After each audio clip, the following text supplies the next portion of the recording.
শেষ মুহূর্তে রাঙামাটিতে গণ অধিকার পরিষদের মনোনয়নপত্র সংগ্রহ।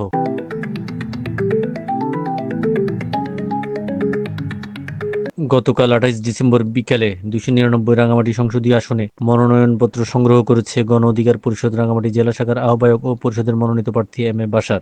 দলীয় নেতাকর্মীদের সঙ্গে নিয়ে জেলা রিটার্নিং অফিসারের কার্যালয়ে অতিরিক্ত জেলা প্রশাসক ও অতিরিক্ত জেলা ম্যাজিস্ট্রেট নিশাত শারমিন থেকে তিনি এই মনোনয়ন ফরম সংগ্রহ করেন। মনোনয়নপত্র সংগ্রহকালে উপস্থিত ছিলেন গণ অধিকার পরিষদ রাঙামাটি পার্বত্য জেলার সদস্য সচিব ওয়াহিদুজ্জামান রোমান, রাঙামাটি জেলা ছাত্র অধিকার পরিষদের সভাপতি মোহাম্মদ ইমাম হোসেন ইমু, জেলা গণ অধিকার পরিষদের যুগ্ম সদস্য সচিব চাইসু ইউ মার্মা, যুগ্ম সদস্য সচিব হাসানুর রহমান, কাউখালী উপজেলা গণ অধিকার পরিষদ থেকে মোহাম্মদ গোলাফুর রহমান, শাহরিয়ার হাফিজ প্রমুখ। মনোনয়ন ফরম সংগ্রহ শেষে প্রার্থী এম এ বাশারের পক্ষে সাংবাদিকদের বিভিন্ন প্রশ্নের জবাব দেয় জেলার সদস্য সচিব ওয়াহিদুজ্জামান রোমান। আমাদের দীর্ঘ দীর্ঘ 2018 সাল থেকে দীর্ঘদিনের আন্দোলন সংগ্রামের পরে আমাদের যারা আমাদের শুভাকাঙ্ক্ষী জনগণ, আমাদের যারা সমর্থক, আমার নেতাকর্মী, সবার প্রত্যাশা হচ্ছে কি আমরা রাঙামাটি থেকে যেন নমিনেশন ফরম সংগ্রহ করি এবং প্রার্থী দেব। সুতরাং নেতাকর্মী এবং জনগণের প্রত্যাশা পূরণের জন্য আমরা আজকে নমিনেশন সংগ্রহ করলাম এবং জনগণের অধিকার আদায়ের জন্য অধিকার আদায় যেন প্রতিষ্ঠা করতে পারি। এবং গণ অধিকার পরিষদ যেহেতু দীর্ঘদিন দুর্নীতিমুক্ত, বৈষম্য বিরোধী এবং জনবন্ধন কাজ করে আসছে এবং এই মানববন্ধন কাজ জনবন্ধন কাজগুলো করার জন্য আমরা জনগণের প্রত্যাশা নিয়ে, জনগণের সমর্থন নিয়ে আমরা সংসদে গিয়ে জনমানুষের কণ্ঠস্বর হয়ে যেন সংসদে কথা বলতে পারি, সেই প্রত্যাশার লক্ষ্যে আমরা আজকে নমিনেশন সংগ্রহ করলাম।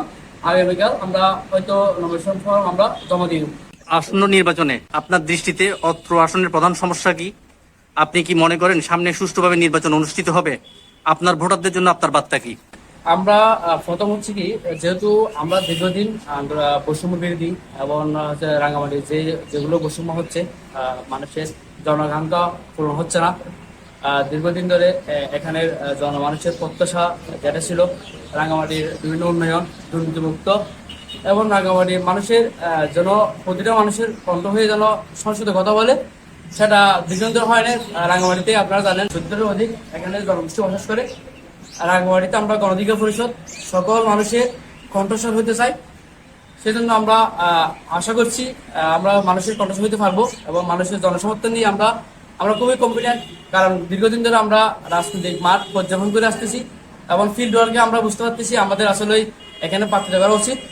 সেই জন্য আমরা প্রার্থী করতেছি। আর দ্বিতীয় যে আপনি যে প্রশ্ন করলেন নির্বাচন নিয়ে আমরা কতটুকু আশাবাদী, আশা করি যদি সব ঠিক থাকে ইনশাল্লাহ নির্বাচন 12 তারিখে হবে, সেটা আমরা প্রত্যাশা করছি।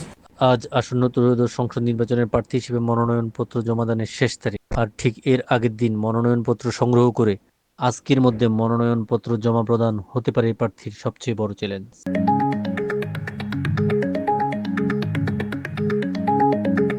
আশিকুর রেহান ভূঁইয়া, সম্পাদক, সাপ্তাহিক পার্বত্য কণ্ঠ।